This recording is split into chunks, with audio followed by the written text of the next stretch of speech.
আমাদেরকে সে কথাগুলা বলে দেয়।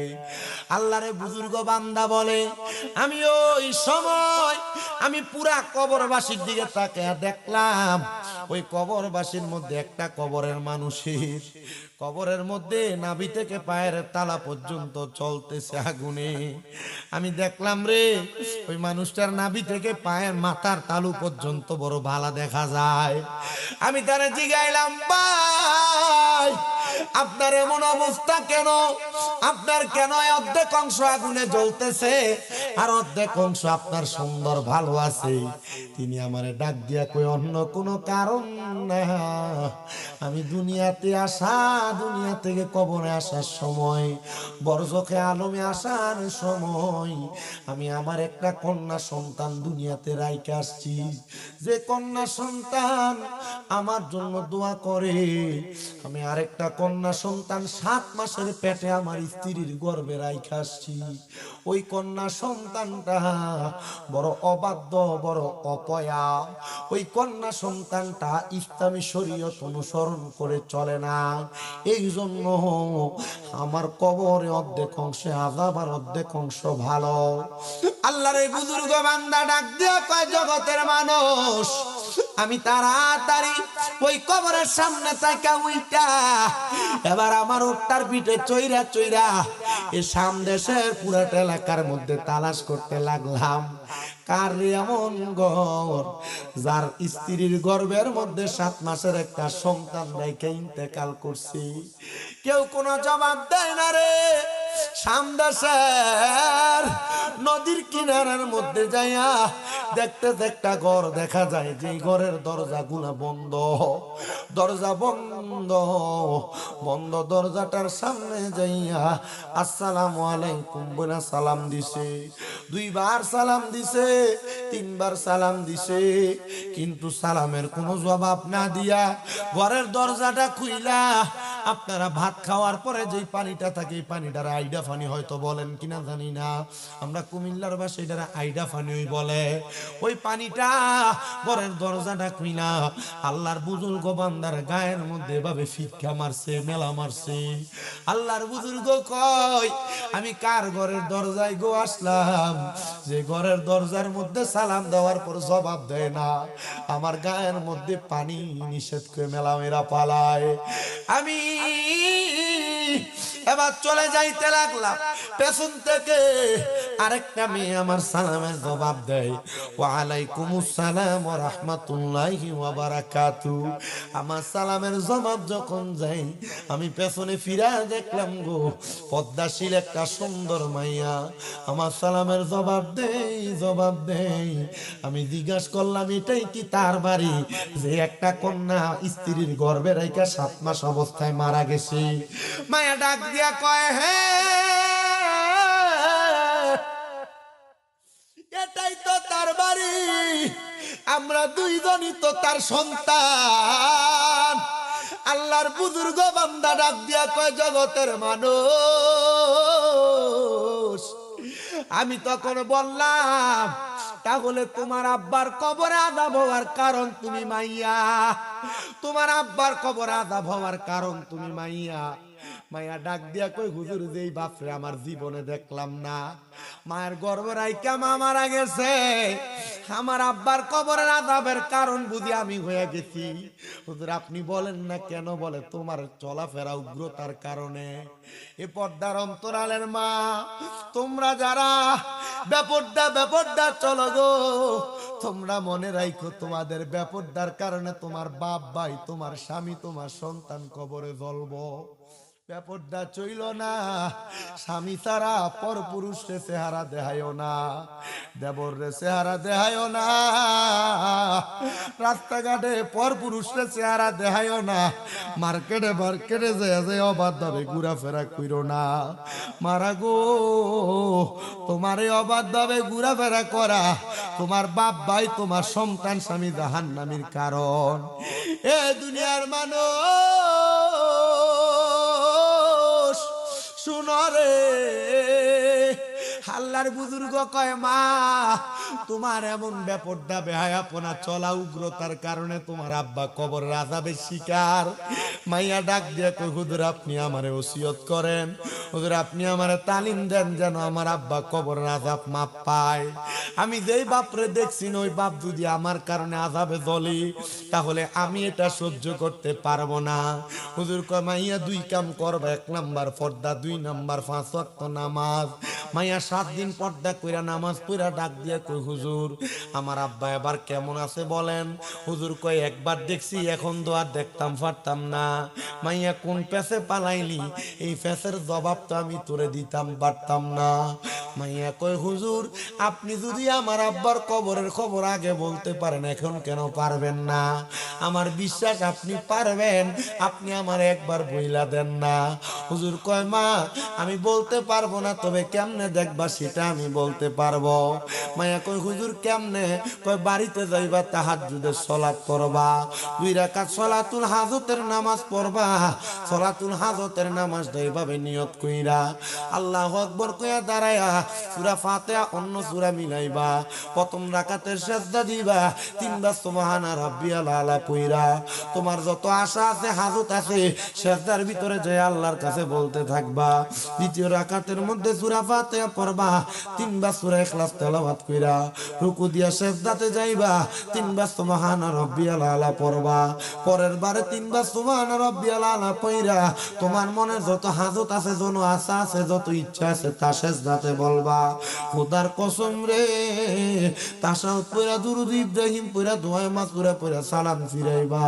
এমন ভাবে কোন মানুষ যদি তার মনের আশা পূরণের জন্য 2 রাকাত 4 রাকাত সালাতুল হাজতের নামাজ পড়া আল্লাহর কাছে কোন দোয়া করে, আমার আল্লাহ তাদের দোয়াগুলো কবুল করে নেয়। মাইয়া কই আমি তাহাজ্জুদের নামাজ 1 সপ্তাহ টানা পড়া আমি 2 রাকাত সালাতুল হাজতের নামাজ পড়া আমি আল্লাহর কাছে কান্দি, আল্লাহ আমার আব্বাজান কবরে কেমন আছে তুমি আমারে দেখাইয়া দাও। আমার আল্লাহ তাআলা আমারে ওই সিজদার ভিতরে দেখাইছে আমার আব্বাজান কবরে সুন্দর সুন্দর জামা কাপড় পরা ঘুরতাছে, সাদা রঙের কাপড় পরা। আমি জিগাইলাম আব্বা আপনি না বলে কবরের আযাবে জ্বলতাছেন? আমার আব্বা জবাব দেয় মা যেই দিন তুমি তওবা করছো তুমি আর বেহায়াপনা করবা না, উগ্রতা দেখাইবা না, 5 ওয়াক্ত নামাজ পড়া পর্দাতে ঢুইকা গেছো, আমার আল্লাহ তাআলা আমি আব্বার কবরটার নাজাত বানাইয়া দিছে। এ যুবক ভাই, এ মুরব্বী বাবা, মনে রাখবেন সন্তানের অপকর্মের কারণে মা বাপ কবরে আযাবের শিকার হয়, সন্তানের নেক কাজের কারণে মা বাপ কবরে শান্তি পায়। আমি জানি না আজকে এই শাহনগরের মাহফিলে কোন সন্তান জানি বাপ মারে হারে, আমি জানি না কোন সন্তান জানি বাপ মারে মাটি দিয়ে আজকের মাহফিলে বৈশা গেছ। সন্তান রে এমন অনেক সন্তান আছো মা বাপ বাচ্চা আছে মা বাপরে যত্ন করতেছো না। আমি তোমার পায়ে ধইরা বলি মা বাবার মতো রত্নটারে এখন থেকে যত্ন করো। মা বাপের মতো রত্নরে যদি এখন যত্ন না করো আল্লাহর দরবারে তুমি কোনো জবাবদিহিতা করতে পারবা না। আল্লাহর কাছে মাপ চাইলে আল্লাহ মাফ করবে না মা বাপ যতক্ষণ তোমারে মাফ না করবো। বহু সন্তান আছে বিবাহ করার পরে দুধা ভাইয়া মা বাপরা ভাত খাওয়াইতে চায় না। আমি তোমাদের কাছে আবদার করব, তোমরা যারা তোমাদের মা বাবার সাথে বদ ব্যবহার করো, মা বাপরে খানা দিতে চাও না, দাও পারলে তোমার পা আমার সামনে দাও, আমি আমার জিহ্বা দিয়া তোমার পা পরিষ্কার করে দিব। ওয়াদা করবা এখান থেকে বাড়িতে যাইয়া মা বাবার পা ধরে মাপ চাইবা, কারণ মা বাপ যদি মাপ না করে আমার আল্লাহ তাআলা তোমারে মাফ করবে না। সন্তানের দল মা বাবার মনে কষ্ট দিয়া যদি কোনো সন্তান আজকে শাহনগরের মাহফিলে বসে থাকো, কিশোরগঞ্জের বাজিতপুরের শাহনগরের মানুষ খোদার কসম কিশোরগঞ্জের বড় আলেম দিয়া ওয়াজ করাইবা, এমন ওয়াজ দিয়া তোমার কোনো লাভ হবে না। সন্তান ওয়াদা করো এখান থেকে বাড়িতে যাইয়া মা বাবার পাটি ধরে ধরে মাপ চাইবা। আজকের মাহফিল কবুল হবে কি হবে না এটার গ্যারান্টি আমি দিতে পারবো না, তবে একটা গ্যারান্টি দিতে পারবো রে, আগামীকালকে যদি দেখো এলাকার মুরব্বী মুরব্বীরা দোকানে বৈশা কয়, হে আমার সন্তান শামীম রাজার ওয়াজটা শুই না বাড়িতে যায় আমার পায়ে ধরে মাপ চাইছে। অনেকে চিন্তা করে, হুজুর আমি কোনোদিন আমার মা বাবার সাথে অন্যায় করি নাই, আমিও কি আমার মা বাবার পায়ে ধরে মাপ চাইবো? আমি বলবো, সন্তান পাপ করো, অন্যায় করো আর না করো, মা বাবার পায়ে ধরলে তোমার দাম কমবে না, তোমার সম্মান কমবে না। আম্মা আব্বার পায়ে ধরলে আল্লাহ তোমার সম্মান ইজ্জত বাড়িয়ে দিবে। আমার দিকে তাকাও, আমার দিয়ে আল্লাহ তাআলা একটা না দুইটা না ছয় ছয়টা মাদ্রাসা চালায়। ওয়াজ মাহফিলে গেলে যেখানে যাই সেখানে আপনারা যেমন ভাবে আমারে প্রধান বক্তা বানাইছেন, যেখানে যাই মানুষ শুধু প্রধান বক্তাই বানাই, দামি চেয়ারে বসাই। আমি একটা কথা অন্তরে বিশ্বাস করি, এই সম্মান আমি আমার পড়ালেখার যোগ্যতা দিয়ে অর্জন করি নাই। আমি মাদ্রাসায় ক্লাস 6-7 থাকতে ওয়াজে শুনছি, মা বাবার পায়ে চুমা দিলে আল্লাহর জান্নাতের চৌকাঠে চুমা দেওয়া সওয়াব পাওয়া যায়। আমি আমার বাঙ্গা ঘরের মধ্যে যাইয়া আমার আম্মা আব্বারে ঘুমন্ত অবস্থায় পায়ের মধ্যে চুমা দিছি। চুমা দেওয়ার পর থেকে আল্লাহ তাআলা আমার সম্মান বাড়াইছে। দামি গাড়ি চড়ায়, সুন্দর বাড়িতে রাখে, সুন্দর ভালো ভালো খানা আমারে খাওয়ায়। সন্তান রে, যদি আম্মা আব্বারে খুশি করতে পারো, আমি বিশ্বাস রাখি আল্লাহ তোমারে মাফ করে দিব। সম্পদের অভাব হবে না, আল্লাহ তাআলা তোমারে দামি বানিয়ে দিব।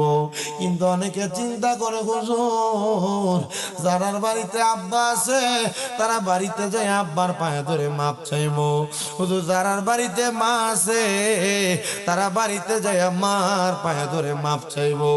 আমার তো আব্বা নাই, আমি কার পায়ে ধরে মাপ চাইবো? হুজুর যাদের মা আছে তারা বাড়িতে যায় আমার পায়ে ধরে মাপ চাইবো। হুজুর আমার মা নাই, আমি কার পায়ে ধরে মাপ চাইবো? আল্লাহর নবী শিখিয়া দে উম্মত, কোন সন্তানের মা মারা যাওয়ার পরে, বাবা মারা যাওয়ার পরে, ওই সন্তান যদি রব্বির হামহুমা কামা রব্বায়ানি সগীরা বইলা চোখের মণিকোটার মধ্যে একটা মাছির মাথা পরিমাণ পানি চাইনা দিয়া কান্দে, ওই পানি মাটিতে পড়ার আগে আমার আল্লাহ তার মা বাবার জীবনের গুনাহ মাফ করে দেয়। কেমন আছেন বাবা মনি, কেমন আছে মা জননী, একবারও তো ফিরা চাইলি না, ওই মা বাবারে কষ্ট দিয়া দুনিয়াতে দিন কাটাইয়া কোনদিনও শান্তি পাবি না। আরে মুসলমান, খবর দেশের খবর লইলি না, ওরে 3.5 হাত গর্তে ফেলে কেমন করে আইলা চলে, তোমার বাড়ি আইতে দেরি হইলে যে মা ঘুমাইতো না, ওই কবর দেশে মায়ের পাশে একটু রইলি না রে, কবর দেশে খবর লইলি না। সন্তান, তুমি তোমার মা বাপরে বাদ দাও না, আর তোমার মা সকালবেলা পান্তা ভাত খাইছে না,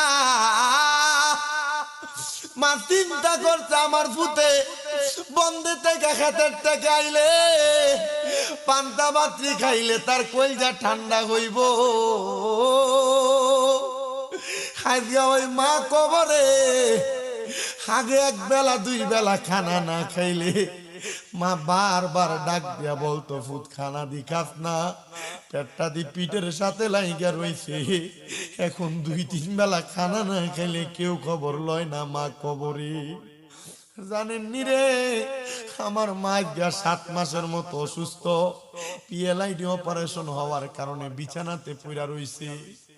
আমি যেদিন প্রথম দিন আমার মারে অসুস্থ ঘরে রাইখা মাহফিলে বাইর হইছি 2 মাস পরে, আমার মা, আমি প্রত্যেক দিন ঘরের দরজায় বাড়ি দিলে আগে দৌড়ে আইসা দরজা খুলতো, হারাইসা ডাক দিয়ে কইতো তোর ওয়াজের লাইভ শোনার পরে আমি কি ঘুমাইছিনি, তুই কোন সময় আর ডাক দিবি আল্লাহ জ্ঞান, আমি ঘুমাই না।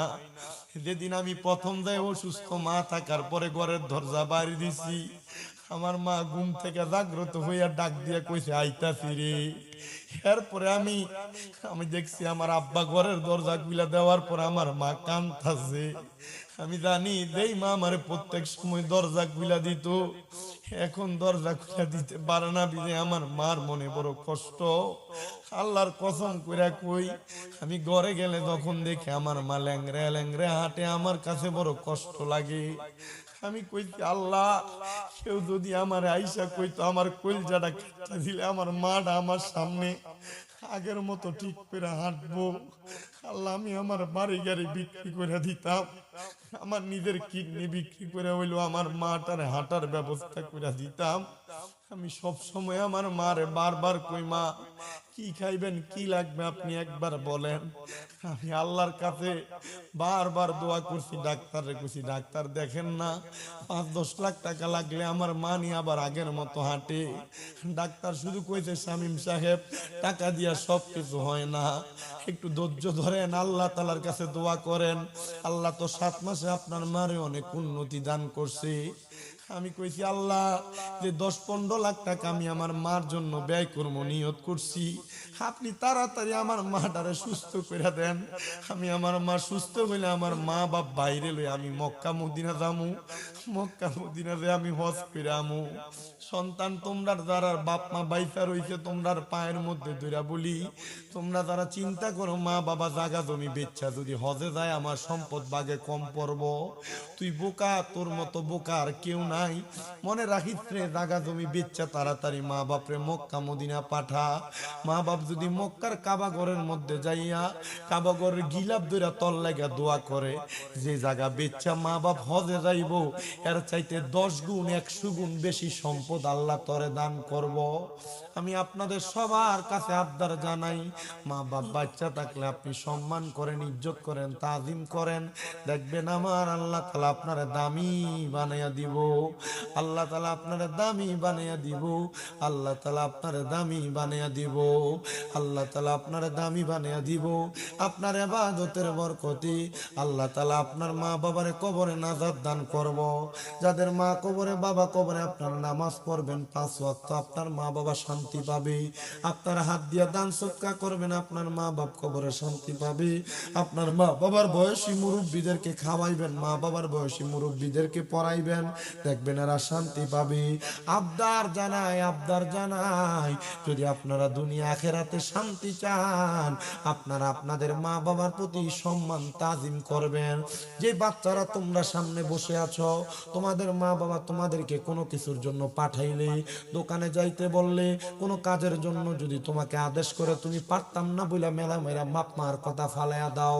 তোমাদেরকেও বলে দিয়ে যাই, জীবনে যদি তোমরা বড় কিছু করতে চাও, যদি পারো মার পায়ে বাবার পায়ে চুমা দিবা। আর যদি কখনো মা বাপ কোনো কাজের জন্য বলে, কখনো মা বাপকে না শব্দ ব্যবহার করবা না।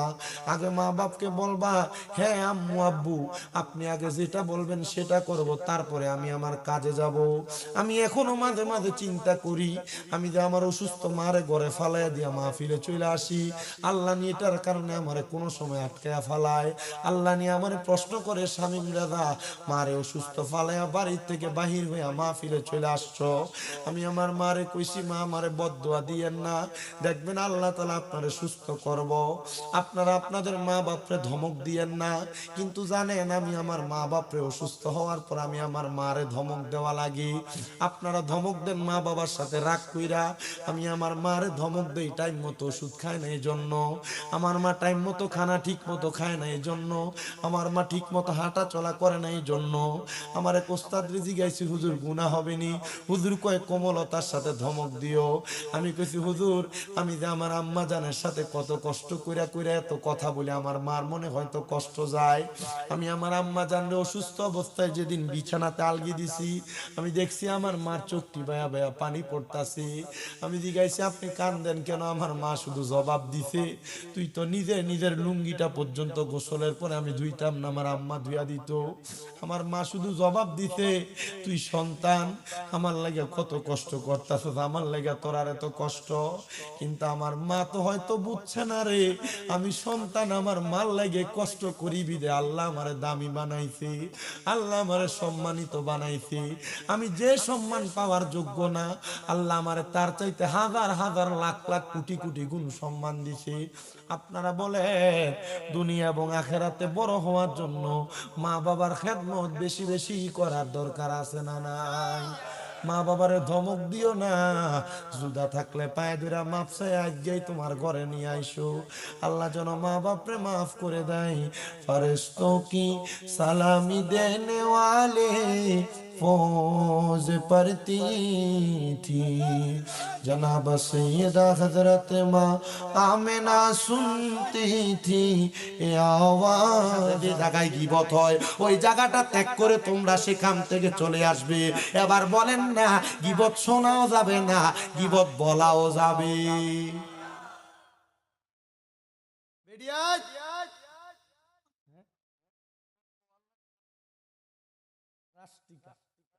আপনারা ওয়াজ বলতে কি বোঝেন আমি জানি না, তবে আমি যতটুক বলছি আমার মনে হয় কি আলিম ভাই এর থেকে বেশি ওয়াজ লাগবো তার আর এতটুকু আমল করলে চলবে। আমি ভিডিওতে বেশি করে কই, আপনারা যারা মা বোন আছেন কিশোরগঞ্জের, বাজিতপুরের, দিলালপুরের, শাহনগরের, সোশ্যাল মিডিয়াতে যে দেশ বিদেশের মা বোনরা দেখবেন আপনাদের মাঝে গীবতের প্রচলন বেশি।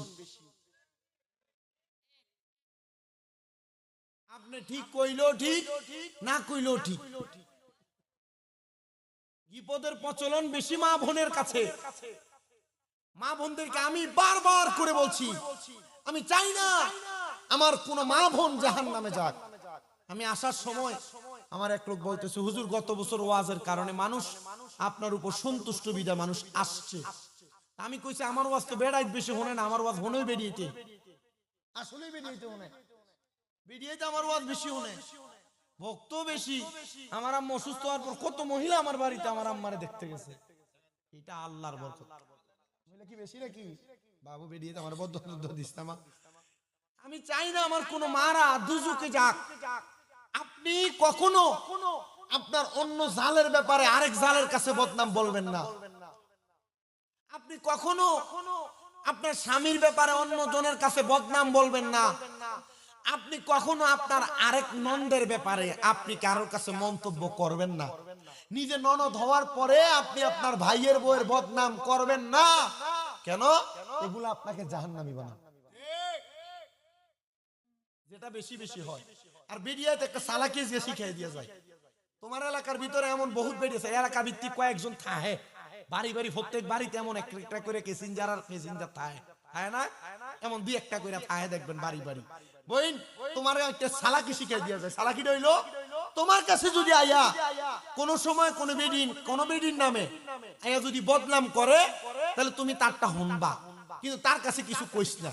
কারণ মনে রাখবি বেডিন, এই বেডি দে তো তোর কাছে আরেক বেডিটা কইছে, তুই যদি তার কাছে কিছু কস তোর তো এই বেডির কাছে কইবে। কথা কই না কেন? এটা আমনার বেলা একই। এওনা ঠিক কইতেন না বেডাই, আজকে তোমার কালকে আমার। আমাদের ফিসাবুদুর বইয়ে রয়েছে, বহু জায়গা ফিসাবরা আইয়া সালাম দিয়ে দোয়া করে দৌড় মারে। এই যে ফিসাবরা আমার পছন্দ হইছে, মারহাবা কোন। ও গতকালকে প্রোগ্রামও করেছে বৈরবে, 2টা পর্যন্ত প্রোগ্রাম, বক্তবিন্দু চালাই আবার ওয়াজও চালান লাগে। দেখছুন নি, আল্লাহ কবুল করো। আমিন কইন, মহাব্বতে কয় না দিবে না এটা আমিন। তাহলে গীবত কি করা যাবে? তাহলে শোনা যাবে মজা কইরা, তার নামে গীবত কইতেছে, আমার কাছে কত ভালো লাগতেছে রে। গীবত শোনা যাবে, মান সমাতা নাজা। মাদ্রাসায় নুরানিতে এই হাদিস শরীফটা বাচ্চাদেরকে পড়ায়, মান সমাতা যে চুপ থাকে সে নাজাত পায়। যত চুপ থাকতে পারেন গুনাহ কম, জিন্দেগিতে ইবাদত বেশি হবে। চুপ থাকলে যদি নাজাতি পান আর ইবাদতে হয় তাহলে চুপ থাকই বালা। ঠিক আছে না? কষ্ট হইতাছে আমি বুঝছি, ওয়াজের তাইলে আপনারা পছন্দ হইছে না। যদ্দুরি চদ্দুরি আলহামদুলিল্লাহ, একটু মুহাব্বতে দুরূদ শরীফ করবেন, দুরুদের আওয়াজেই বুঝবো তাই পছন্দ হইছে না না হইছে। মুহাব্বতে করেন আল্লাহুম্মা সাল্লি আলা সাইয়্যিদিনা নবী। আল্লাহর নূরে নবী পয়দা, নবীর নূরে এই সংসার। কদ জাআকুম মিনাল্লাহি নূর, কোরআনের ঘোষণা। আল্লাহুম্মা মাদনা বিয়ানা। জীবিত মানুষের গীবত করা দূরের কথা, আল্লাহর নবী কয় মৃত মানুষেরও গীবত করা যাবে না। না না, গীবত করা যাবে না। এবার রাহমাতুল লিল আলামিন নবী ঘোষণা করতেছে, উম্মত আমার এই গীবত থেকে তোমরা বেঁচে থাকবা, গীবত করবা না। ইয়া রাসূলুল্লাহ, গীবতের কারণে কি কি গুনাহ হয় নবী আমার জানায়া দেয় উম্মত। গীবতের কারণে এক নাম্বার, তুমি ইন্তেকালের পরে হাসরের ময়দানবাসীকে একসাথে করা হবে, সবার সম্মুখে তোমাকে দাঁড় করানো হবে, আর তোমার মৃত ভাইকে তোমার সামনে দেওয়া হবে, বলা হবে হাসরের ময়দানে এ গীবতকারী মাওকুফ, তুমি আবার এখানে দাঁড়ায়া দাঁড়ায়া তোমার মরা ভাইয়ের গোশতটা কামড়ে কামড়ে খাও। কেমনে খাইবি রে? মরা ভাইয়ের গোশত তো কামড়ে খাইতে পারবা না। আল্লাহর নবী কয় শুধু তাই না, কোন মানুষ যদি কোনো মানুষের ব্যাপারে মিথ্যা গীবত করে, মিথ্যা তোহমত দেয়, মিথ্যা পেছনে পেছনে কথা বলে, ও মুসলমান, সে যেন তার নিজের মার সাথে 27 বার মেলামেশা করে। কোন কোন বর্ণনাকারী বলতেছে 70 বার মেলামেশা করে। একজন আরেকজনের নামে গীবত করা, চাকো দোকানে বৈশা বৈশা বদনাম করা, নিজের মায়ের সাথে মেলামেশা করার শামিল। না না না, আমি চাই না রে মুসলমান তোমরা এমন গীবত কইরা বড় কবিরা গুনার শিকার হও। এমন গুনার কারণে তোমার জাহান্নাম জাহান্নাম জাহান্নাম নিশ্চিত। আমি সবার কাছে আবদার করে যাই, নিজে ভালো হয়ে যান, আপনি নিজের সন্তান আত্মীয় স্বজনকে ভালো বানায়া দেন। আল্লাহ তাআলার একজন বুজুর্গ দিন বান্দা ডাক দিয়ে কই, দুনিয়ার মানুষ, আমার একটা স্বভাব ছিল, আমি যখন যে জায়গার মধ্যে কোনো কবরস্থান দেখতাম, আমি ওই কবরের সামনে দাঁড়ায়া দাঁড়ায়া আমি কবরবাসীদের কবর জিয়ারত করতাম। হাই রে, আমি একদিন আমি সামদেশ এলাকার উপর দিয়ে যাচ্ছিলাম ব্যবসায়িক কাজে, আমার ওটটা আমার কাছ থেকে ছুটে গেছে, ওটটা আমার কাছ থেকে ছুঁইটা, ওই ওটটা আমি দেখলাম দৌড়ে সামদেশের একটা কবরস্থানের সামনে গেছে। ওই কবরের সামনে যাইয়া আমি দেখলাম রে, ওটটা ওই কবরের উপর যায় বইসা গেছে। আমি চিন্তা করতে লাগলাম, কেন রে ওটটা এই কবরের পাশে যায় বসলো? আমি বুঝতে পারলাম সামদেশের এলাকা বড় ঠান্ডা এলাকা, বড় নাতিশীতোষ্ণ এলাকা, ওই এলাকার ঠান্ডা আমার উট সহ্য করতে পারে নাই, কিন্তু কবরের উপরে কেন বসলো? আমি তখন ওই কবরের সামনে গেলাম, আমি আমার উটটাকে যখন টান দিতে লাগলাম, কবরের উপর আমি দড়িটা পরে রইল, আমি উটের দড়িটা ধরতে লাগলাম। আমি দড়িটা ধরতে যেয়ে দেখলাম কবরের উপরের মাটিটা আগুনের মতো গরম হয়ে রইছে। জোরে জোরে কোন নাউজুবিল্লাহ। কবরের উপরের মাটি গরম হয়ে রইছে। আপনারা কষ্ট করে বসে আছেন, এই ঘটনাটা শোনেন, তারপর আপনাদেরকে ছুটি। বেশি কষ্ট হইব ভাই? হ্যাঁ, একটু লেট লাগবো। আমি তো হিট দিয়া ভাই ওয়াজ করি, আপনি দেখছেন না গত বছর আমি তো মরা মুসাবো বহাবই করতে হবে, তাইলে বহাবই করতে পারতাম না। আমার মুসলমান ইমামদাররা, কবরটা হিট হয়ে রইছে, একটা মানুষ যদি দেখে এবার কাছে একটু চিন্তা লাগবে, আর যদি এটা আল্লাহর ওলি হয় চিন্তাটা আরো কি হইব, বেশি হইব। জগতের মানুষ, আমি আমার উটটারে সেখান থেকে সরায়া আমার মনে একটু আফসোস হইল, কারণ আমার নবী বলছে দুনিয়ার মানুষ, তোমরা যখন কোন কবরের সামনে যাও, তোমরা কবরের সামনে যে কবরের উপর বসবা না, কবরের উপর শুইবা না, কবরের উপর হাঁটবা না। ইয়া রাসূলুল্লাহ কেন? বলে কবরবাসী এতে কষ্ট পায়। আহা, কবরবাসী এতে কষ্ট পায়, কবরবাসী এতে কষ্ট পায়। এ মুসলমান, আল্লাহর ওই বুজুর্গ দিন বান্দা, তিনি আবার উটটাকে সরায়া গাছের সাথে বাইন্দা আল্লাহর বুজুর্গ দিন বান্দা ডাক দিয়া কয়, আমি ওই কবরের সামনে যা দাঁড়ায় গেলাম, দাঁড়ায়া দাঁড়ায়া আমি সূরা ফাতিহা, সূরা ইখলাস পড়লাম, সূরা তাকাসুর পড়লাম, সূরা নাসরা পড়লাম, আমি সূরা আর রহমান পড়লাম, আমি সূরা ওয়াকিয়া পড়লাম, সূরা ইয়াসিন পড়লাম। কারণ আমার উটটা এই কবরবাসীর উপর জুলুম করেছে, এজন্য আমি কবরবাসীর জন্য এই জুলুমের দোয়াটা একটু বকশিশ করার চেষ্টা করলাম।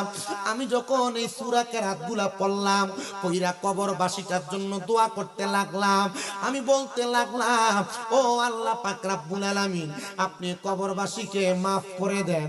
আমি কবরবাসীর জন্য যখন দোয়া করতে লাগলাম, আমার কাছে বড় আফসোস লাগলো, হায় রে, আমার মতো যদি জিন্দা মানুষ হইতো, ওনার উপরে তো উটটা বসতে পারতো না, উনি দৌড়ে দিত। আল্লাহ, আমি বুঝতে পারলাম কবরের মানুষ ইন্তেকাল করার পরে দুর্বল, তুমি আমার উটরে দিয়ে সেটা বোঝাইয়া দিছ। আমিও যদি মারা যাই, আমার মারা যাওয়ার পরে আমার কবরের উপরে কুকুর হাঁটবে, গরু হাঁটবে, ছাগল হাঁটবে, এমন উট হাঁটবে।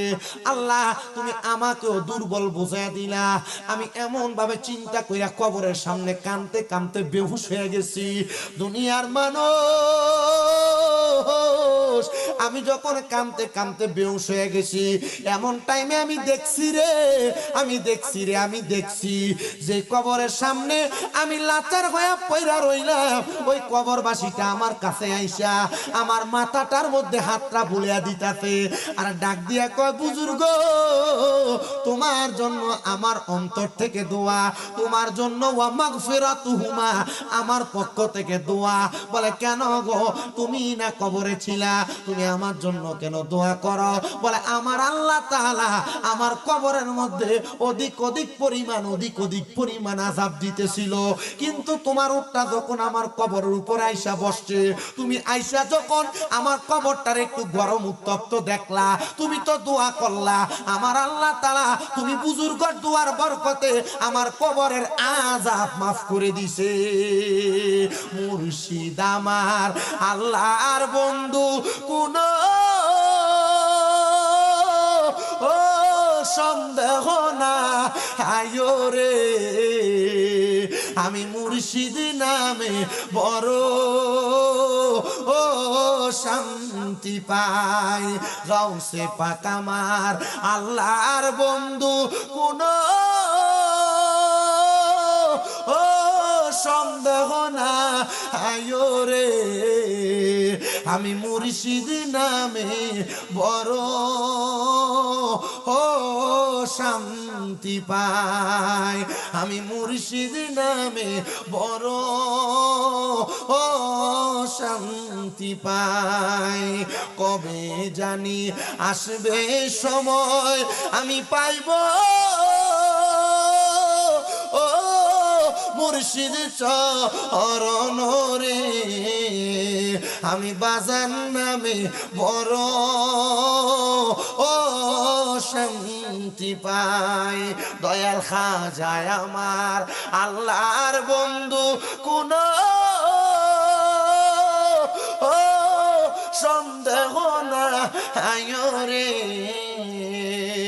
আমি মুর্শিদ নামে বড় ও শান্তি পাই। আপনারা বলেন আল্লাহর ওলিদেরকে এমন আজগুবি পাওয়ার দিলেন একজন, তিনি কে? আপনারা যারা বায়াত হইছেন, বায়াত, এবার আপনাদের উদ্দেশ্য ওয়াজ। আপনারা মনে করছেন যে ফিরের হাত হাত ধরে মুড়ি দিয়ে গেছেন গা, আপনি মনে হয় বাচ্চা গেছেন। আরে না মিয়া, পীরের দরবারে যে আপনি বায়াত হইছেন, পীরের হাতে যে হাত দিয়ে ধরছেন, পিসাব কি আপনার কাছে মনে হয় রাত্রে বেলা ঘুমায় থাকে? না মিয়া, হাক্কানি পীর রাত্রে বেলা ঘুমায় না, অল্প একটা সময় ঘুমায়, রাতের এক প্রহর। ওনারা ঘুমায়া ওনারা মনে করছেন আপনার পীরালির মুরিদের দায়িত্ব নিয়ে উনি আপনি ঘুমায় না, একটা সময় ঘুমায়া গভীর রজনীতে মাশায়েখে আজম যারা পীর যারা সুন্নিরা যারাদেরকে অনুসরণ করে, যারা হাত ধরে, যে পীররার পায়ে ধরে সালাম করে, যে পীররার হাতে চুমা দেয়, এই পীররা স্বাভাবিক পীর না। সুন্নিদের এই পীরগুলার একটা খাসিয়ত, একটা চরিত্র হইল ওনারা রাত্রবেলা সারাদিন ওনার মুরিদরা যা করে তার লাগা ক্ষমা প্রার্থনা করে, তওবা। এটা হইল হক্কানি পীর। আর বহু জায়গার বহু পীর পিছন দিয়ে নাম উরুস মোবারক বেড টেনের না গান বাজনা করে, এটি সিটার বেঈমান বেয়াদব মুরতাদ। এদেরকে পীর মানলে পীরদের বদনাম হবে। এই জন্য যারা আহলে সুন্নাত ওয়াল জামাত নাম দিয়া মাজারের উরুসের নামে গান বাজনা করে, এরা মুসলমান না, এরা মুরতাদ, এরা বেঈমান। আহলে সুন্নাত ওয়াল জামাতের সাথে এদের কোনো সম্পর্ক নাই, থাকবে না, থাকবে না। হাত তুলে বলেন ঠিক না বেঠি?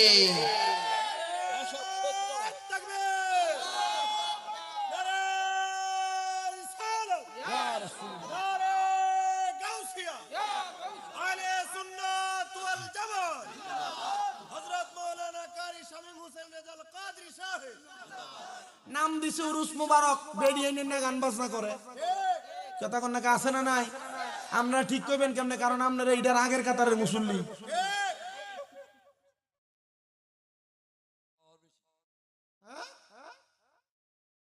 আপনারা খবর পাইছেন আবুল সরকার নামক এক বেয়াদব, সে তার মঞ্চের ভিতরে দাঁড়ায় এসে বলতেছে আল্লাহ নাকি গোয়া মাথা পায় না। আল্লাহ একবার এটা কয়, আরেকবার ওইটা কয়। নাউজুবিল্লাহ জোরে বললেন না? সে বলতেছে আল্লাহ কোরআনুল কারীমে বলছে কুল আউযু বিরাব্বিন নাস মালিকিন নাস ইলাহিন নাস মিন শাররিল ওয়াসওয়াসিল খান্নাস আল্লাযী ইউওয়াসউইসু ফি সুদুরিন নাস মিনাল জিন্নাতি ওয়ান নাস। আল্লাহ নাকি সূরা নাসের প্রত্যেক জায়গায় নাসার কথা বলছে। খোদার কসম বলি, এটা কোরআন বিদ্বেষী কথা, এটা কোরআনের পক্ষের কথা না, এটা ইসলাম বিদ্বেষী কথা। এই আবুল সরকার নামক বাউল নামের ফাউলরা ইসলাম বিদ্বেষী কথা বলে সুন্নিয়ত সহ উরুস সহ আল্লাহর ওলিদের বদনাম করতেছে। এদের কারণে সুন্নিয়তের বদনাম ডান হাত তুলে বলেন ঠিক না বেঠিক? আমরা আজকে এই কিশোরগঞ্জের বাজিতপুরের দিলালপুরের শাহনগরের মাহফিল থেকে বাংলাদেশের উপদেষ্টা সহ প্রশাসন বরাবর আবেদন জানাতে চাই যে আবুল সরকার কোরআন নিয়ে, আল্লাহ নিয়ে এবং কোরআনের সূরা নাস নিয়ে মন্তব্য করেছে। আপনি অতি সত্তর একটা শাস্তি দেন, দেখবেন বাউলটার গোমর ফাঁস হয়ে যাবে। মুসলমান শিক্ষিত সমাজ এগুলোকে সাপোর্ট করতে পারে না। আবার দেখবেন এই বাউলরে দেখবেন দুতরা নাথের ভিতরে লইয়া ডাক দে, এ শরীয়তের মৌলবীরা গান না যায় আজকে কইছে আয়ো। আলহামদুলিল্লাহ সূরার আলহামদুলিল্লাহ একবার কইতে 8 বার ভুল করে। এমন লারেডা চিটিং এর দল করে।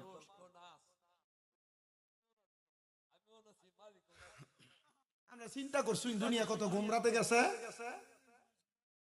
গানে যান না, গানে কি ফিডাটা ফিডাইবো আপনারা রে। আমি আফসোস করতেছি এটা লইয়া আপনারা ওই তখন ফিডাটা খাইয়া তখন এখন তো মার বাপরে ডাকেন, তখন কানে ডাকবেন। মাদারে উরুস মুবারকের নাম দিয়ে গান বাজনা করা হারাম। বন্নামি কও না কিদা বন্নামি বেরিয়ে দিয়ে গান বাজনা করা। সামা কাওয়ালি হইলে চিন্তা করতাম অন্যটা, সামা যদি হইতো চিন্তা করতাম অন্যটা, কিন্তু এটা তো সামা করে না। এত বেরিয়ে দেন চমক সরকার, এটি বেরি কাপড় ফইরা ইন্ডিয়া দেখা যায়।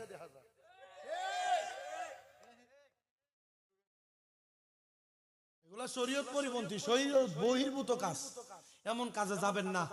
আপনারা যারা গান বাজনা শুনেন, আল্লাহ নবীর একটা হাদিস শোনায় দেয়, রহমাতুল আলামিন নবী বলেন, হযরতে আবু সাঈদ খুদরী রাদিয়াল্লাহু তাআলা আনহুর জবান মুবারকের বাণী, তিনি বলেন আমার নবীজিকে বলতে শুনেছি, এক জায়গায় বিদুর্মীরা তাদের মৃত ব্যক্তির আহ্বান করার জন্য ঢোল দিয়া বাইরে বাইরিয়া মৃত ব্যক্তির মৃতর খবর জানাইতেছিল। আমার নবীজির ডান হাতের শাহাদাত আঙ্গুল বাম হাতের শাহাদাত আঙ্গুল কানের মধ্যে ঢুকাই আমার নবী হাইটা চলে যাচ্ছে। বরকতলা ডানুরুর ভিতরে যখন হাত দিবে, দুইটা ফেরেশতা ডাক দিয়ে বলবে, আদ্রাইল, এ আদ্রাইল, বান্দার ডান দিক দিয়ে রূহ কবজ করা যাবে না।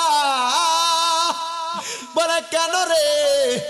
বলে বান্দার ডান দিকে তার হাত দ্বারা যেই সাদাকা গুলা করেছে, বান্দার সাদাকা গুলা বিরাজমান, আল্লাহর হাবিব বলে দুনিয়ার মানুষ যে হাত উপরের দিক থেকে নিচের হাতকে সাদাকা করে সহযোগিতা করেছে, আমার আল্লাহ তাআলা ওই উপরের হাতকে দামি বানায়া দিছে, ওই উপরের হাতকে সম্মানিত বানায়া দিছে। আল্লাহর নবীর প্রখ্যাত হাদিস বিশারদ নবীজি সাহাবী হযরত সাদ ইবনে উবাদা রাদিয়াল্লাহু তাআলা আনহু বলেন, আমি আমার নবীর দরবার থেকে যুদ্ধে গিয়েছিলাম, যুদ্ধে থেকে ফিরে এসে দেখি আমার আম্মা জান আমার ঘরের মধ্যে নাই। আরে আমি তালাশ করতে লাগলাম, আমার বাবাও দুনিয়াতে নাই, আমার আম্মা জান কোথায় গেলেন? প্রতিবেশীর কাছে খবর নিলাম, আমার প্রতিবেশীরা মা আমার কোথায়? সবাই খবর দেয়, রে সাদ ইবনে উবাদা, তোমার মা দুনিয়ার মায়া ত্যাগ করেছে, ইন্তেকাল করেছে। ইন্না লিল্লাহি ওয়া ইন্না ইলাইহি রাজিউন। সাদ ইবনে উবাদা চোখের পানি ফালায়া কান্দে, তোমরা কি আমার আম্মা জানকে কোথায় রাখছো? দেখাও না, আমি আমার আম্মা জানকে দেখবো। এ সাদ ইবনে উবাদা, তোমার বাড়ির পশ্চিমে তোমার আম্মা জানের দাফন। সাদ ইবনে উবাদা বলে, হে আমার এলাকার মানুষ, তোমাদের কাছে আমার আবদার, আমার আম্মা জানকে বুঝি তোমরা আমারে ছাড়া একা একা দাফন করে দিয়েছো? সাদ ইবনে উবাদা ডাক দিয়া কই, না রে না, আমি আমার মায়ের লাশও দেখছি না। এ আমার এই শাহনগরের বাবা, কোন সন্তানের মা মারা যাওয়ার পর, বাপ মারা যাওয়ার পর ওই সন্তান যদি তার মা বাবার চেহারা না দেখে, মা বাবার লাশটা দাফন হয়ে যায়, আপনারা বলেন তার মনে কষ্ট কি কম না বেশি? অবশ্যই কষ্ট, অবশ্যই কষ্ট, অবশ্যই কষ্ট। কষ্টের কোনো অভাব নাই। সাদ ইবনে উবাদা কয়, আমার সকল কষ্ট দূর হইতো যদি আমি রাহমাতুল লিল আলামিনের কাছে যাইয়া আমার মনের কষ্টটা বলতে পারতাম। সাদ ইবনে উবাদার এলাকার মানুষ দইরা আমার নবীজির দরবারে নিয়ে গেছে। ইয়া রাসূলুল্লাহ, ও মায়ার নবী, সাদ ইবনে উবাদা যুদ্ধ করে আসার পরে যখন খবর পাইছে তার মা মারা গেছে, তার শরীর ভেঙে গেছে, নবী গো আপনি তাকে দেখেন, সাদ ইবনে উবাদা কোনো কথা বলতেছে না। সাদ ইবনে উবাদা কান্দে আর ডাক দিয়ে কই, ইয়া রাসূলুল্লাহ, আপনি বলেন না গো, মা মারা যাওয়ার পর কি আর মনটা একরকম থাকে? ও গো নবী, আমার মা আমারে যত সম্পদ দিয়া গেছে, নবী গো আমার বড় সম্পদ দিছে আপনি নবীর সোহবতে থাকা। আশেক তো সুন্দর করে মসনবী রুমির মধ্যে আল্লামা জালালউদ্দিন রুমি লিখতেছেন, আরে সোহবতে সালে তোরা সালে কোনাত, সোহবতে তালে তোরা তালে কোনাত। জোরে কন্যা মারহাবা। ভালো মানুষের সোহবতে থাকলে ভালো হইতে পারবা, আর যদি খারাপ মানুষের সোহবতে যাও খারাপ হয়ে যাইবা। এই জন্য আমরা যারা সুন্নি দাবি করি, আমরা সব সময় বিশ্বাস করি আমরা বুড়া থেকে জোয়ান, জোয়ান থেকে ছোট, ছোট থেকে যা আছে আমরা তাদেরকে আউলিয়া কেরামের দরবারে বেশি বেশি করে নিয়ে যাব। কারণ আউলিয়া কেরামের সোহবতে থাকলে কোনোদিনে ফোলার মুখ দিয়া বাইর হইতো না, আল্লাহর সর্বশক্তিমান কুলে শিরিক হইব। আউলিয়া কেরামের সোহবতে যারা থাকে তারার জবান দিয়া কোনোদিন আল্লাহর হাবিবের স্ত্রীরা কোনোদিন নামাজ পড়ছে না এমন কথা বাইর হইতো না। এবার আপনারা বলেন, আমরা সবাই আউলিয়া কেরামের সোহবতে থাইকা আমাদের জীবনকে সুন্দর বানাইতে চাই কি চাই না? আর জবান খুলে বলেন না, চাই কি চাই না? এ মুসলমান ইমানদার, আমি আপনাদেরকে যে কথাটা শুনাইতেছিলাম, হযরত সাদ ইবনে উবাদা রাদিয়াল্লাহু তাআলা আনহু নবীরে বলে, ইয়া রাসূলুল্লাহ, আমার মা আমারে অনেকগুলা সম্পদ দিয়া গেছে, কিন্তু আমার কাছে সবচাইতে বড় সম্পদ হলো আপনি দয়াল নবী। জোরে কন্যা মারহাবা। ওরে আখিরাতে কি দেখাবো, নাই কোন পুঁজি, কন্যা আখিরাতে কি দেখাবো নাই কোনো পুঁজি, একটা পুঁজি আছে আমার সে তো নবীজি। বলেন একটা পুঁজি আছে সে তো দয়াল নবীজি, আমার দয়াল নবীজি, আমার মায়ার নবীজি, আমায় একটু দিদার দিতে হয়ে যাও রাজি, আমার দয়াল নবীজি, আমার মায়ার নবীজি, আমায় একটু দিদার দিতে হয়ে যাও রাজি। কে যাও তুমি মদিনাতে অনৌকার মাঝি, কে যাও তুমি মদিনাতে অনৌকার মাঝি, যার কাছে যাইবা আমি তাহার খুঁজি, আমার দয়াল নবীজি, আমার মায়ার নবীজি, আমায় একটু দিদার দিতে হয়ে যাও রাজি। জবান বন্ধ নাই, জোরে কোন আল্লাহু আকবার। সাদ ইবনে উবাদা বলে ইয়া রাসূলুল্লাহ, নবী মাটাতে বইরা গেল, এখন আপনি যেহেতু আমার বড় সম্পদ, আমি আপনার কাছে আগমন করলাম, নবী গো আপনি বলেন না আমি আমার মায়ের জন্য কোনো কিছু করতাম নি। নবী আমার কয় সাদ ইবনে উবাদা, তুমি তোমার মায়ের নামের উপরে আল্লাহর ওয়াস্তে সদকা করো। সাদ ইবনে উবাদা কয় ইয়া রাসূলুল্লাহ, আপনি সাক্ষী থাকেন, আমি আমার আম্মা জানের জন্য আমি সাদ ইবনে উবাদার মিখওয়াদা নামক একটা খেজুরের বাগান আছে, ওই মিখওয়াদা নামক খেজুরের বাগানটা আমি আমার আম্মার জন্য সদকা করে দিলাম। আমার নবী কয় সাদ ইবনে উবাদা তুমিও সাক্ষী থাকো, এই খেজুরের বাগান থেকে যত মানুষ খেজুর আহার করবে ওই মানুষগুলা খেজুর সওয়াব হবে, ওই সওয়াব গুলা তোমার আম্মা জানের আমল নামায় লেখা হবে। এই জন্য কোন মুমিন বান্দার যখন রূহ আজরাইল কবজ করবে, মুমিন বান্দার ডান দিকে হাত দেওয়ার সাথে সাথে মুমিন বান্দাটার ডান দিক থেকে বাধা দিবে না, না না, মুমিন বান্দাটার ডান দিক দিয়ে রূহ কবজ করা যাবে না, কারণ মুমিন বান্দার ডান দিকে তার দান এবং সদকা গুলা আছে। এবার আজরাইল আলাইহিস সালাতু ওয়াস সালাম মুমিন বান্দাটার বাম দিকে হামলা করবে, বাম দিক থেকে জবাব দিবে আজরাইল, বাম দিক দিয়ে তো রূহ কবজ করতে পারবা না। বলে কেন গো?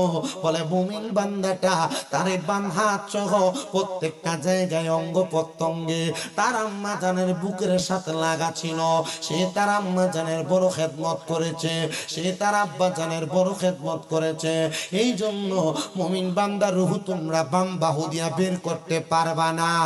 আজরাইল তখন আমার আল্লাহ তাআলার কাছে প্রশ্ন করবে, মনিব কিভাবে বান্দার রূহ কবজ করা যায়? এবার আল্লাহর পক্ষ থেকে জবাব দেওয়া হবে, যারা মুমিন বান্দা মারা যাওয়ার সময় কালেমা পড়বে, কালেমা পড়া ছাড়া মুমিন বান্দা ইন্তেকাল করবে না। কালেমা পড়ে পড়ে ইন্তেকাল করা এটা মুমিন বান্দার খাসিয়ত, এটা মুমিন বান্দার চরিত্র। হে সুন্নি জনতা, হে আমার মুরব্বী বাবা, যুবক নওজোয়ান বন্ধু, পর্দার অন্তরালের মা বোনেরা, এবার আজরাইল আলাইহিস সালাতু ওয়াস সালাম মুমিন বান্দার সামনে দাঁড়ায়া থাকবে। মুমিন বান্দা যখন ঘুম থেকে জাগ্রত হবে, মুমিন বান্দা কালেমা পড়বে, বান্দার জবান দিয়ে যে বাতাস আগত হবে ওই বাতাসের মাধ্যমে মুমিন বান্দার রূহটা কবজ করা হবে। হায় রে আমার মুসলমান, কেমনে রে কবজ করার পরে মুমিন বান্দা কেমনে পড়ে থাকবে? আল্লাহ মুমিনের কোনো ঠিকানা কি নাই? বলে মুমিন বান্দার ঠিকানা তো আগেই বলে দিলাম, জান্নাতুল আদন। ও আল্লাহ, আমরা জান্নাতুল আদনে যাব কথা সত্য, আপনি বলেন না গো ওই জান্নাতুল আদন পর্যন্ত পৌঁছানোর জন্য মুমিন বান্দার আরো কয়টা স্টেশন বাকি? এবার শুনেন, মুমিন বান্দার রূহটা যখন আজরাইলে কবজ করে নিয়ে যাবে, এবার রূহুর সঙ্গে আজরাইলের সঙ্গে কথোপকথন হবে। সুবহানাল্লাহ। একটা হাদিস আমাদের কুমিল্লা আলিয়ায়, যখন কুমিল্লা আলিয়ার হেড মুহাদ্দিস হুজুর মাওলানা আব্দুর রাজ্জাক হুজুর, উনি যখন এই হাদিস পড়াইছে অনেকক্ষণ কান্না করছে, অনেকক্ষণ কান্না করছে। শুধু লাস্ট সময় কান্না করার পর বলছে, বাবা শুধু দোয়া করেন যেন এইভাবে ঈমানটা নিয়ে মরতে পারি।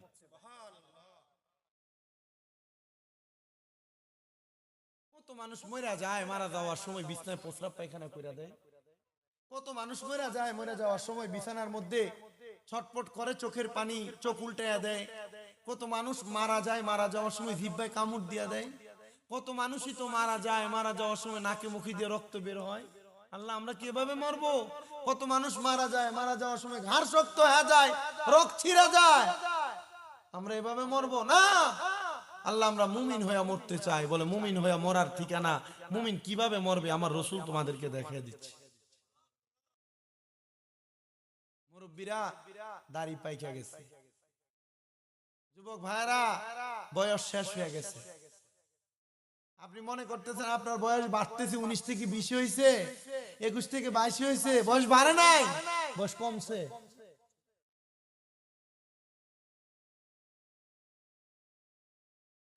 তখন মুমিন, মনে আছে আপনাদের? তখন মুমিন আর কার সাথে? মুমিন বান্দার রুহু আর কার সাথে কথা হবে? আজরাইলের সাথে। মুমিন বান্দার রুহু এবং আজরাইলের কথা হবে। কেমন কথা হবে জানো? আজরাইল যখন মুমিন বান্দার রুহুটা নিয়ে যাবে, রুহুটা ডাক দিয়া বলবে, রে আজরাইল, তুমি আমার রুহু কেন এত আস্তে আস্তে নিয়ে যাও?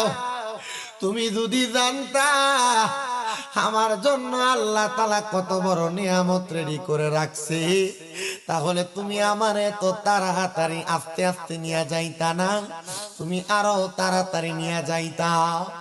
আজকে জুমার নামাজে আমি আমার মুসল্লিদের কাছে জানাজার নামাজের ফজিলত এবং জানাজার নামাজে জীবিত ব্যক্তিদের কি লাভ সে বয়ান করতে যে আমি আমার মুসল্লিদের কাছে একটা হাদিস শোনাইছি।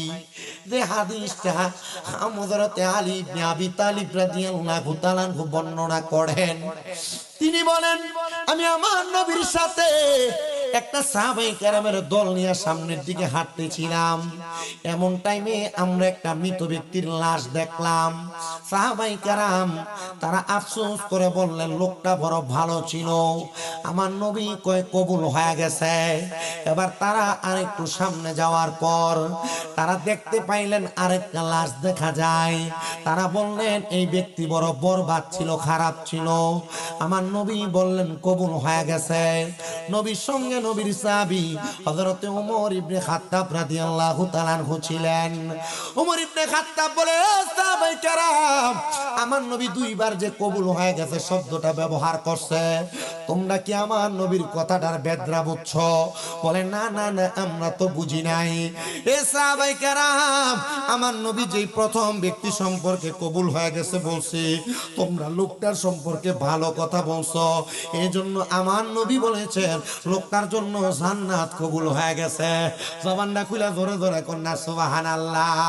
এ বন্ধু, হযরত ওমর ইবনে খাত্তাব ডাক দিয়া বলতেছে, আমার নবী যখন দ্বিতীয় ব্যক্তি সামনে দিয়া যায়, তোমরা যখন তার সম্পর্কে বাজে কথা বলছো, আমার নবী যখন বলছে কবুল হয়ে গেছে, তখন তার জন্য জাহান্নাম কবুল হয়ে গেছে। যারা বলে আমার নবী গায়েবের খবর দেনেওয়ালা না, আমরা সুন্নিরা এটা বানায় বানায় বলি, নবীরা গায়েবের খবর দেনেওয়ালা বললে এটা গুনাহ হবে, এটা শিরিক হবে আল্লাহর সাথে। না না না রে মুসলমান, আমার নবী যদি গায়েবের খবর দেনেওয়ালা না হয়, আমার নবী কেমনে দুনিয়াতে থাইকা জান্নাতের খবর দিছে, আমার নবী কেমনে দুনিয়াতে থাইকা জাহান্নামের খবর দিছে। তার মানে বোঝা যায় আমার আল্লাহ তাআলা আমার নবীর গায়েবের খবর দান কইরা দুনিয়াতে পাঠাইছে। আল্লাহ কোরআনুল কারীমের সূরা জিনের শেষ আয়াতে আল্লাহ ঘোষণা করছে, আমি আমার গায়েবের খবর কাউকে দেই না ইল্লা মানিন তাদামির রাসূল, শুধু আমার রাসূল ছাড়া। তার মানে আমার আল্লাহ তাআলা গায়েবের খবর আমার নবীরে জানায়, আর আমার নবী হইল গায়েবের খবর দেনেওয়ালা। ধরে কোন সুবহানাল্লাহ। যার নাম শুনিলে চমকে ওঠে দিন বেকার আর হয়ে যায়, নাম শুনিলে চমকে ওঠে দিন বেকার আর হয়ে যায়, গায়েবের খবর দেনেওয়ালা এলো রে মক্কায়, গায়েবী খবর দেনেওয়ালা এলো রে মক্কায়। আমরা কেমনে তুমি কোন বেটা একটু মোহাব্বত নিয়ে কোন না ইমান তা হইব বেটা একটু মোহাব্বতে কোন যার নাম শুনিলে চমকে ওঠে নাম শুনিলে চমকে ওঠে দিল বেকারার হয়ে যায় গায়েবী খবর দেনেওয়ালা এলো রে মক্কায় গায়েবী খবর এলো রে মক্কায় আসসালামু আলাইকুম সালাম হাবিবে খোদা আমি তোমার প্রিয় গোলাম না করো যোদা বলেন আসসালামু আলাইকুম সালাম হাবিবে খোদা আমি তোমার প্রিয় গোলাম না করো যোদা বলেন নাম শুনিলে চমকে উঠে নাম শুনিলে জোরে কয় না নাম শুনিলে চমকে উঠে নাম শুনিলে চমকে উঠে দিলি বেকার হয়ে যায় গায়েবী খবর দেনেওয়ালা এলো রে মক্কায় গায়েবী খবর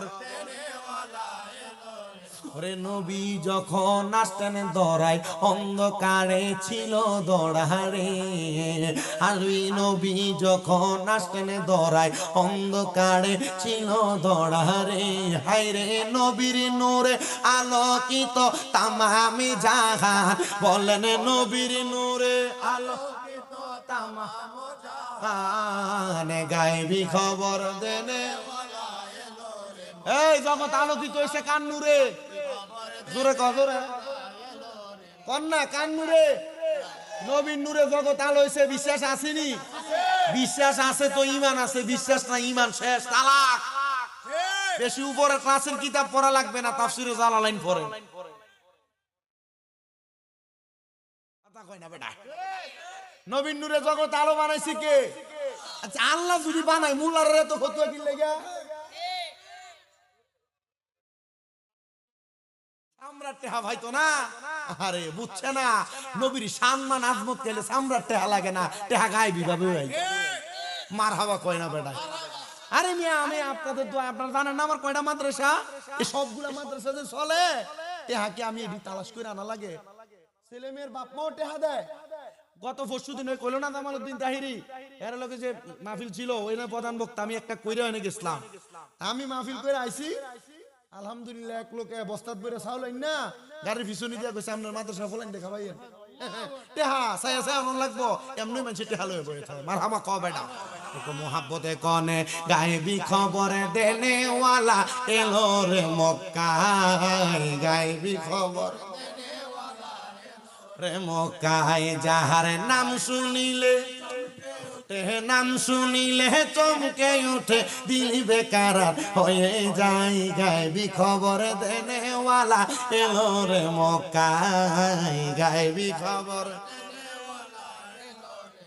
আবু জাহেল মূর্খ ছিল আবু বকর সবই জানতো রে আবু জাহেল মূর্খ ছিল আবু বকর সবই জানতো রে আইরে যাই না জায়গা পাইল নবীর পাশে রওয়াজার হাইরে যাই না জায়গা পাইল নবীর পাশে রওয়াজার গায়েবী খবর দেনে এলো রে মক্কায় গায়েবী খবর দেনেওয়ালা আমার ভাই বাবারা বন্ধুরা আমি আমার ওয়াজের শেষের দিকে যাচ্ছি একটু মনোযোগ দিবেন এই হাদিস দিয়া নবী কি বুঝাইলেন নবী বুঝাই দুনিয়ার জমিনের মধ্যে কোন মানুষ যখন দুনিয়াতে থাইকা কোন মানুষ ইন্তেকালের পরে তারে ভালা কয় তাহলে আল্লাহ তারে জান্নাতি কয় কোন মানুষ যদি তারে খারাপ কয় আল্লাহ তারে খারাপ কয় আল্লাহ তারে জাহান্নামী বানায়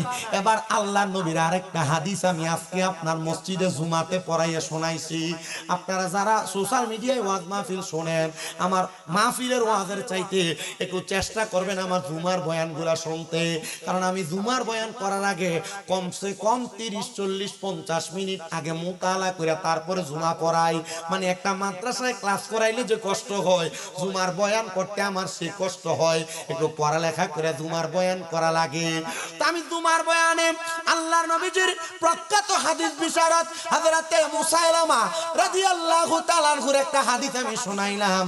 তিনি বলেন, আমি আমার নবীজি জবান মুবারকে বলতে শুনলাম, নবী আমার কয়, কোন মুসলমান ইন্তেকাল করার পরে তার জানাজার নামাজের মধ্যে যদি 40 জন ব্যক্তি হাজির হয়, 40 জন ব্যক্তি হাজির হয়, ওই 40 জন যদি জীবনে কোনোদিন শিরিক না করে, ওই 40 জন যদি ওই মৃত ব্যক্তির জন্য সুপারিশ করে, বলে হ্যাঁ আল্লাহ এই ব্যক্তি জান্নাতি, বলে এই ব্যক্তি জান্নাতি, তখন আমার আল্লাহ তাআলা এই 40 জনের সুপারিশ কবুল করে এই ব্যক্তিরে জান্নাতি বানায়া দেয়। এক নাম্বার। 2 নাম্বার আরেকটা হাদিস, নবী আমার বলেন, উম্মত দুনিয়াতে কোন মুসলমান যদি মারা যায়, তার জানাজার নামাজের মধ্যে যদি 100 জন মানুষ হাজির হয়, 100 জন মানুষ, এই যে মাইকিং করে না, মাইকিং এর প্রচলন কই থেকে শুরু হয়েছে? মাইকিং এর প্রচলনটা শুরু হয়েছে তখন থেকে, যখন মানুষ জানাজাতে আসতে চাইতো না, ডরাইতো লাশ দেখলে, এই মাইকিংটা তখন থেকে শুরু হয়েছে। আরে আমার অমুক দোস্ত, অমুক বন্ধু, অমুক বাড়ির অমুকে মারা গেছে, আমরা একটু যাই। তখন থেকে হুজুররা তখন হাদিস কোয়া শুরু করছে যে হ্যাঁ, যখন থেকে কোনো মানুষের জানাজার নামাজে 100 জন মানুষ উপস্থিত হয়, আর ওই 100 জন ব্যক্তি যদি মৃত ব্যক্তির জন্য সুপারিশ করে, বলে ভালো, আল্লাহ তাআলা তারে ভালো হিসেবে জান্নাতি বানায়। মারহাবা, জোরে কোন মারহাবা। আল্লাহর নবীজি রাহমাতুল লিল আলামিন নবী জানিয়ে দিও, উম্মত এবার যদি কোন মানুষের জানাজার নামাজে 3 কাতার মানুষ হয়, কয় কাতার? 3 কাতার মানুষ হয়, তাহলে ওই ব্যক্তিটা বুঝা নিবা জান্নাতি। ইয়া রাসূলুল্লাহ, ইয়া হাবিবাল্লাহ, আমরা এলাকার ভিতরে যত মানুষ 70টা মারা গেল তো 3 কাতার মানুষ হয়, তাহলে 70টা জানাজাতে যদি 3 কাতার হয়, তাহলে এটাও কি জান্নাতি নাকি? বলে তোমরা তোমাদের এলাকার কোনো বাজে ব্যক্তিও যদি মারা যায়, তোমরা তার ইন্তেকালের পরে তাকে নিয়ে কোনো মন্তব্য করবা না। ইয়া রাসূলুল্লাহ, কেন? বলে সেই ব্যক্তি তার কর্মফলের শেষ পর্যায়ে পৌঁছে গেছে, সে তার কর্মফল ওই জায়গার মধ্যে ভোগ করবে। আর যদি তার ইন্তেকালের পরে তোমরা যদি তার ব্যাপারে মন্তব্য করো, তার ব্যাপারে কোনো সমালোচনা করো, তাহলে তুমি গীবতকারী হিসেবে উঠবা। আল্লাহর নবী কয়, আল গীবাতু আসাদ্দু মিনাজ জিনা, গীবত করা মানে জিনা করার পরিমাণ গুনাহ। আল গীবাতু আসাদ্দু মিনাল কতল, একটা মানুষকে কতল করলে যে গুনাহ, গীবত তার চাইতে আরো বড় ফিতনা। আল্লাহর নবী কয়, আল গীবাতু আসাদ্দু মিনাল মাউত, গীবত হলো মৃত্যুর চাইতে আরো বড় ফিতনা। এই জন্য গীবত করব না, গীবত শুনব না। বলে হুজুর আমি কারোর ব্যাপারে কোনো কথা বলি না, দোকানে বসতে অমুক ব্যক্তি অমুকের নামে বলে, চা দোকানে বসে অমুক অমুকের নামে বলে, বলে বাবা আমি বলি না, আমি বসে বসে চা খাই। আল্লাহর নবী কয়, কোন মানুষের সামনে যদি কোনো মানুষের নামে গীবত করা হয়, তোমরা মুসলমান হিসেবে তোমাদের দায়িত্ব হলো তোমাদের 2 হাতে 2টা শাহাদাত আঙ্গুলি, এই আঙ্গুলিগুলা কানের মধ্যে দিয়া